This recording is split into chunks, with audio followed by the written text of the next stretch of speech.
शहरामध्ये काही दिवसापूर्वी पोलीस निरीक्षक साहेब चार्ज घेतला आणि आज पत्रकारांची बैठक घेतली।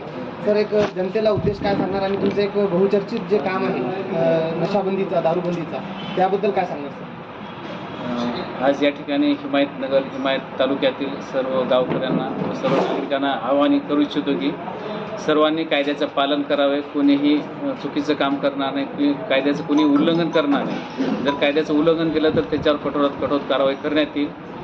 या ठिकाणी एवढं सांगेल की कायद्याचं कोणी उल्लंघन करू नये।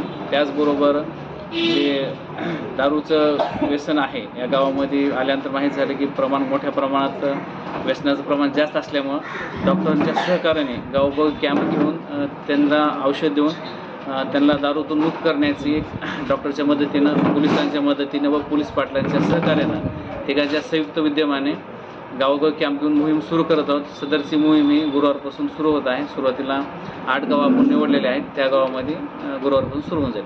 सर, कशा प्रकारचं हे प्रोसेस असेल की नशाबंदीमध्ये तुम्ही 8 जे गाव निवडले त्याच्यावर कशा प्रकारे तुम्ही कारवाई करणार? डॉक्टर असतील, पोलीस असतील आणि पोलीस पाटील असतील, जे गावामध्ये तंबाखू, बिडी, सिगरेट आणि दारू पिण्याचं ज्यांना व्यसन आहे त्यांना ते औषध देऊन त्यांचं प्रबोधन करून, मन परिवर्तन करून डॉक्टर त्यांना ते औषध देतील। औषध पिल्यानंतर त्यांची ते व्यसन करण्याची इच्छाच संपून जाणार त्याच्यामध्ये आणि अशा प्रकारे त्यांना ते मुक्त करण्याचं काम, व्यसनापासून मुक्त करण्याचं काम केलं जाईल। सर, आपलं जास्त फोकस नशाबंदीवर आहे, परंतु तालुक्यामध्ये आता सुरुवातीला बोललो की जे काही चुकीचं आहे, जे गैरकायदेशीर आहे, प्रत्येक गैरकायदेशीर कामाला त्याच्यावर कायदेशीर कारवाई केली जाईल। तालुक्यातील सर्व नागरिकांना एकच आवाहन करण्यात, कुणी चुकीचं काम करू नये। जे कोणी चुकीचं काम करतील किंवा गैरकायदेशीर काम करतील त्यांच्यावर कायदेशीर कारवाई करण्यात येईल। त्यांच्यावर शाळकरी मुलींना जे चिडीमार मुलं जे सापडतात त्याच्याबद्दल आपण काय ॲक्शन घेऊ? त्याबद्दल चिडीमार पथक करून त्यांच्यावर योग्य दंडात्मक कारवाई केली जाईल।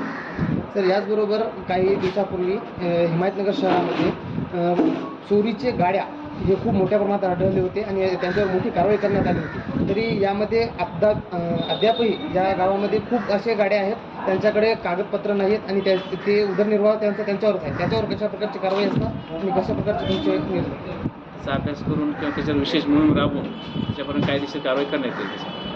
वाहनधारकांना काय आव्हान असेल सर? वाहनधारकाला विनंती आहे की सोबत जे RC बुक सोबत बाळगावे, लायसन्स सोबत बाळगावे।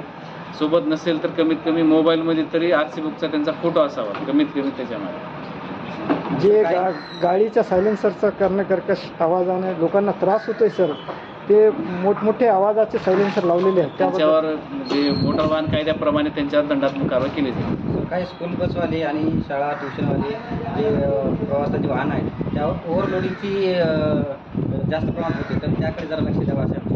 त्याच्यावर मोटार वाहन कायद्याप्रमाणे कारवाई करणार।